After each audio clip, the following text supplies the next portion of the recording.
Are you in the midst of a quarrel right now? Are you experiencing some type of a relational conflict that's just driving you crazy, that is just causing you and the other person pain?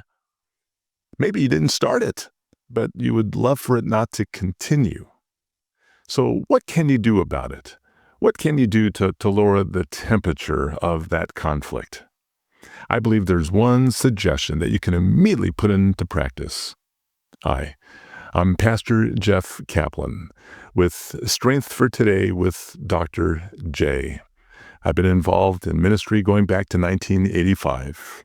And this is a suggestion that I'd like to pass on to you that I believe can help lower the temperature of that quarrel in which you find yourself right now. Here's the suggestion. Don't fuel the fight.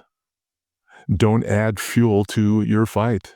When you find yourself at the midst of being at odds with someone, exercise some self-restraint. Don't add fuel to the fire, as it were. Don't throw lighter fluid or gasoline on that situation. Don't feed into it. Lucius Seneca was a Roman philosopher as well as a dramatist who lived during the days of Jesus, and he had this to say. A quarrel is quickly settled when deserted by one party. There is no battle unless there be two. And that's spot on. And we need to remember, it does take two to tango. The book of Proverbs weighs in on this when it tells us in Proverbs 26, verse 20, it advises us to not add fuel to the fire with this word picture. Without wood, a fire will go out, and without gossip, quarreling will stop. What does a fire and quarrel have in common? Well, both require fuel. And by withholding fuel, you extinguish them. Look, it's not to your advantage. It doesn't benefit you in any way, shape, or form to be adding fuel to the fire, making a bad situation even worse. You only harm yourself. It's detrimental to you. Abigail Van Buren, I believe, was spot on when she is credited with saying that people who fight fire with fire usually end up in ashes. How true. It doesn't help you. It hurts you to be a person who is adding fuel to the fire. Now, how can you do your part? How can you see to it that you are not fueling your feud, making a bad situation even worse? Well, a helpful thing to do is to control your anger.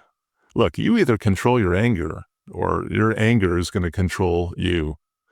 In the book of Proverbs, we are told in Proverbs 15 and verse 18, people with quick tempers cause trouble, but those who control their tempers stop a quarrel. Proverbs chapter 16, verse 32 tells us that it's to our advantage to control our anger. That verse says, he who is slow to anger is better than the mighty, and he who rules his spirit than he who captures a city.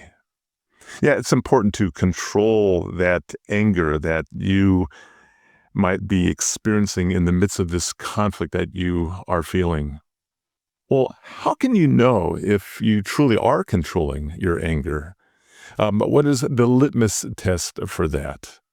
How can you really discern that that's happening for you? A good way to know is that you're not expressing retaliatory remarks, or you're not spewing venom back at that other person. I love how in 1 Peter chapter 3, we are told these words in verses 8 through 10. To sum up, let all be harmonious, sympathetic, brotherly, kind-hearted, and humble in spirit, not returning evil for evil or insult for insult, but giving a blessing instead. For you were called for the very purpose that you might inherit a blessing.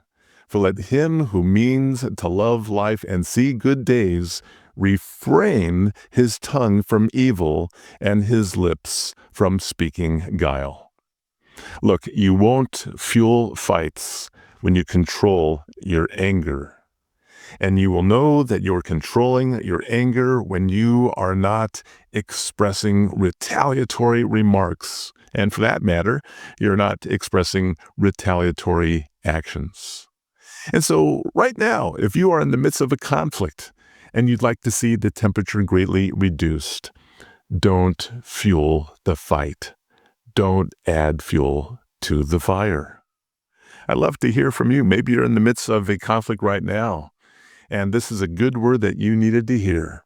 Let me know how you're going to apply this little lesson in your life today, or at least in the near future.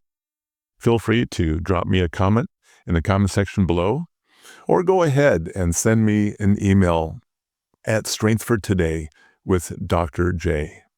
In the meantime, may God grant you and yours His strength for today.